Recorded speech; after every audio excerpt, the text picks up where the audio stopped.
And welcome along to the Trading the Foreign Exchange Market course. So foreign exchange is just another financial market we can consider trading, but it is considered by many to be high risk and very volatile. Some of the features we'll be covering in this lesson include features of the Forex markets, margins and leverage and what they're about. We'll talk about what a pip is and a fractional pip. We'll be discussing trading sessions associated with Forex, risk management, interest calculations. We'll go through some different order types when placing trades, and we'll actually work through some trading examples. Some of the features of the Forex trading market. So the Forex market is the largest and most liquid of all financial markets. The daily activity often exceeds $4 trillion a day, including over 1.5 trillion of that in the form of spot trading. So Forex spot trades consists of a contract to trade a given amount of a currency pair with a market maker at the available market price, and this is known as the spot rate. Liquidity and volatility are features of the Forex market, which enables the trader to take advantage of fluctuations in that market. Greater volatility also leads to higher risk. And this is probably one of the negative comments out there about Forex is the extreme volatility that is sometimes associated with it. So there's a low cost associated with trading Forex. The cost to trade Forex with most brokers is known as the spread. So unlike a share or CFD type trade where a brokerage fee is required, with Forex, it's the spread. So the spread is the difference between the bid and the ask at the time of the trade. These small spreads allow Forex trading to be very cost effective. Many software programs also provide free live FX data. Small contract sizes are available with low tick values, and this allows the trader to get started with very small amounts of capital. So it can be suitable for someone with a larger account down to someone with a smaller account. So a trader can profit regardless of overall market direction. So we would long buy to enter in an uptrending market if we had the view the market was going to rally or rise in that direction. And of course, we would sell to close out that position. Now, the opposite trade is known as a short sell. You short sell to enter an overall downtrending market. You're trying to profit from a downturn in that currency pair. And then to close out that position, you would buy. Open positions, or generally referred to as active trades, are always closed out with the opposite order used to open the position. And of course, we'd typically close out with the same contract quantity. However, a partial close can be made if you're ever uncertain about the trade and the trend and what it's doing. So you might have started with a $50,000 contract and ended up selling half of it to partially close, reducing some of the exposure associated with that trend. Forex margins can vary and are determined by the market maker at the time. You must have sufficient margin in your account in order to place the trade. So, for example, if the margin is 2%, you would require approximately $200 for each $10,000 exposure, which would give you a leverage factor of 50 to 1. So given the above example, while outlaying $1,000 margin deposit, you have the potential to gain exposure to a $50,000 position trade. Your losses would be calculated on the total exposure, which would be a $50,000 position, and can increase rapidly. So what's very important about trading FX is we imply risk management and stop loss orders each time we do a trade.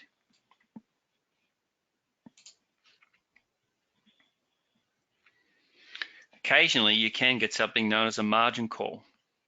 So when we trade Forex, we're essentially using leverage. And it's a little bit like borrowing money from the broker. You're putting up a deposit in order to initiate the trade, and the rest is being loaned to you. So the funds in your account serve as the margin deposit for the trade.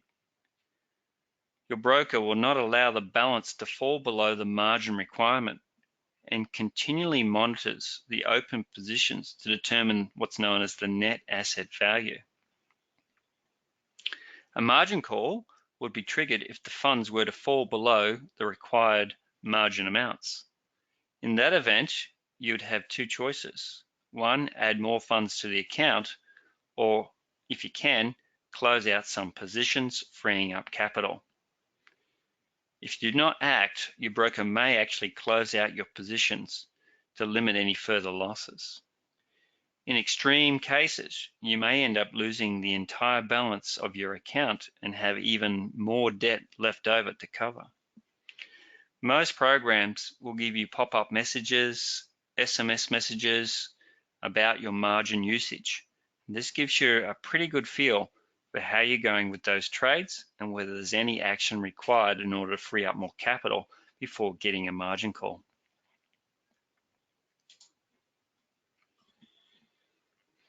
So let's talk about some of the different currency pairs and how these prices relate to each other. The exchange rate is a relative value between two currencies at which one currency can be exchanged for another currency.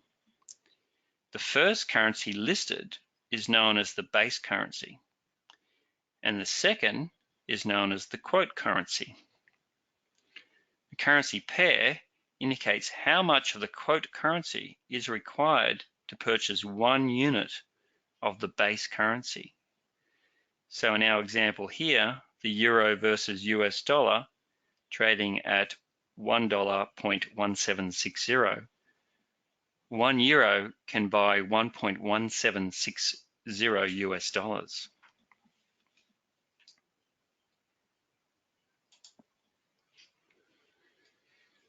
So looking now at another example, we've got the bid trading at $1.4745 to each euro.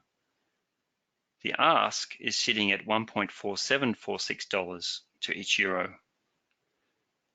And the quote consists of the bid in which we can sell and the ask in which we can buy at, and is the exchange rate the market maker is willing to trade for.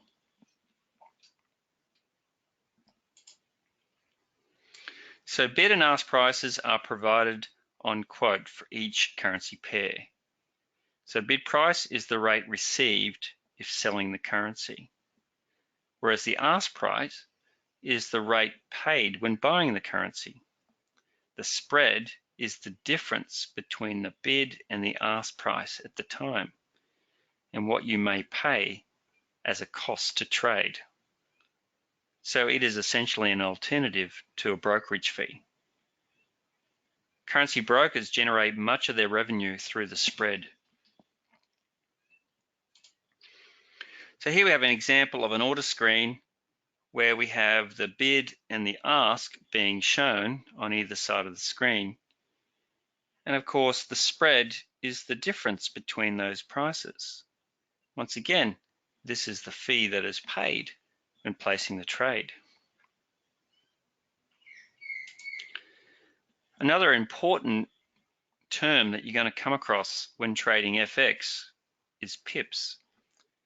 So pip describes the minimum movement for the underlying currency. PIP actually stands for price interest point.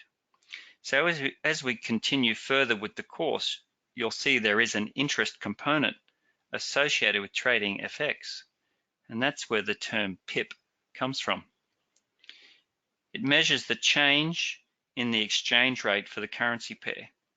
So if the euro US dollar were to move from 1.1760 to 1.1761, that would represent 1 full pip rise from 60 to 61, representing 1 pip. A pip is usually the last decimal place of a quote. However, there are some exceptions. Market makers can also quote fractional pips. So they go out 5 decimal places on what is normally a 4 decimal place currency pair.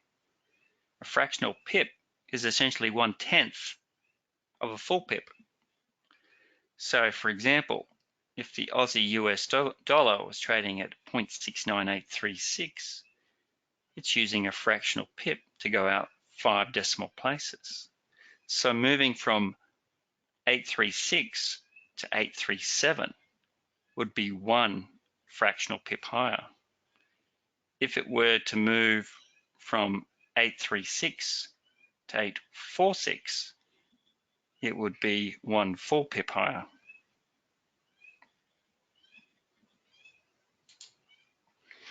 So here again is the classic order screen associated with buying and selling currency pairs. And we can see with the actual prices being quoted, the 4th digit is the full pip value. And if you look closely at the 5th digit, which is a very small number, that is representing the fractional pip. So the fractional pip is always the 5th digit on what is normally a 4-digit currency pair.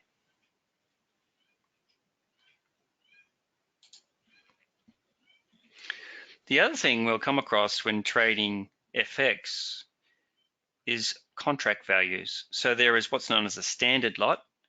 It represents a contract value of $100,000 worth of the base currency. And essentially, it represents approximately $10 per full pip and $1 per fractional pip movement. So that's roughly what the profit or loss would be on a $100,000 position on a currency pair. It does vary from currency pair to currency pair as to what the actual value per full pip and or fractional pip would be, but that's pretty close to it.